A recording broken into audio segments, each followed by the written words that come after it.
There can be a lot of confusion around achieving financial freedom, getting from where you are right now to that point where you never have to work another day in your life. What type of compound account should I use? How much money should I be putting away? How long do I have to contribute for? All these questions can freeze you up and stop you from getting started. Fortunately for you, on today's call, we have a very special guest.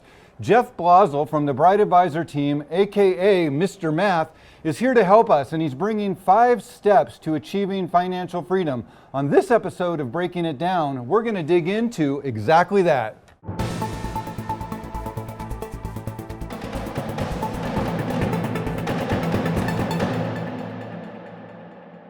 Welcome back to another episode of Breaking It Down. My name's Scott McLean. I'll be your host. On today's episode, we have a very special guest, Jeff Blazel, coming out of Seattle, Washington, on the Bright Advisor team, also known as Mr. Math, has 5 steps to achieving financial freedom. Jeff, I'm super excited to be taking a look at your 5 steps. How are you doing today? I'm doing fantastic, Scott. Thank you for having me here today. Thank you for being on the show. So Jeff, you must be in the financial services industry for a while to come up with some steps. I know you've been working with those folks just getting started with their financial futures. What precipitated, what caused you to create these 5 steps?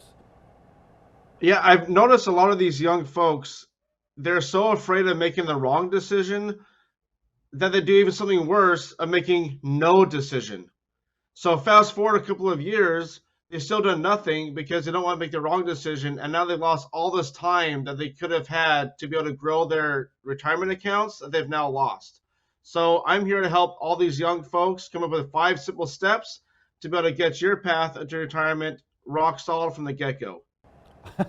That sounds great, Jeff. Let's go ahead and dig right in. What's step number 1?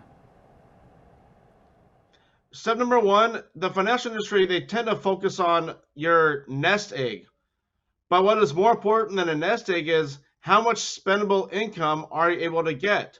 So the first step is determining how much income you need during retirement. I think that's fantastic, Jeff. So instead of focusing on saving up $1 million, which seems daunting and almost an unachievable task for a lot of folks, especially when they're first getting started in life, you're saying focus on the amount of money that you want to have in retirement. $3,000 a month, $5,000 a month, or something like that. Is that what you're saying? Exactly, that's correct, Scott. Okay, so you have a plan for working towards that. All right, got it. So what's step number 2? Number 2 is, when do you want to retire? Do you love your job and you want to retire at 70 or later? Or do you want to stop working as early as possible and retire around 45, 50? That's what you have to determine is when do you want to retire?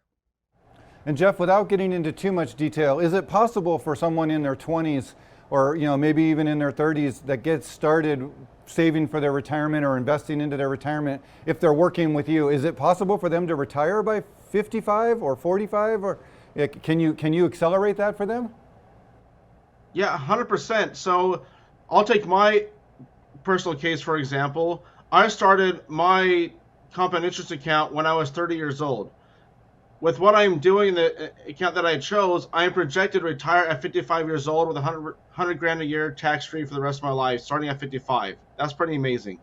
That is pretty amazing, Jeff. I think I'm going to have to schedule an appointment with you and figure out what your secrets are. So let's go ahead and take a look at step number 3. Step number 3 is figuring out how much can you afford a month. There's a balance between putting enough money into retirement that it's a little bit of a sacrifice, but also not stretching yourself so thin that you're not able to make ends meet and you're not able to enjoy time with your family or your hobbies that of you choose. So how much can you afford each month? And I recommend starting at about 10% of your income. So whatever you're earning, just take 10% right off the top and put it away. Now, so That's I guess right. like where do we? Well, I guess I'm curious. Where do we put that? Like, does that go into a 401k or an IRA or what? What do we do? What's step number 4? I'm curious. Yeah, step number 4 is choosing your compounding account.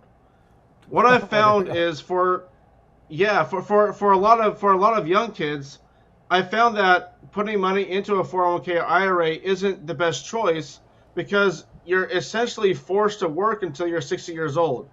If that is your goal, then that's fine. There's nothing wrong with it. But if you want to retire earlier than that, then there are other vehicles out there to put your money into to allow you to retire earlier whenever you want, and also with a tax-free income for the rest of your life. Jeff, it occurs to me that you've thought this through and that you've obviously helped folks get started and you have answers, and that makes me feel confident and comfortable talking to you and getting started with you. What is step number 5? Step number 5 is get started right now. Don't delay, start today. Time is on your side, but the longer you wait, then the more it'll take to be able to get you to your goals when you want to get there. Jeff, it also occurs to me that you're sort of a matter of a fact kind of guy. Don't waste any time. Just get to it. Let's make this happen. There's no more excuses. You're either going to grow wealth or you're not. And if you want to do it, they need to talk to you. That's right. It's money is as simple as you want to make it, or as complicated as you want to make it.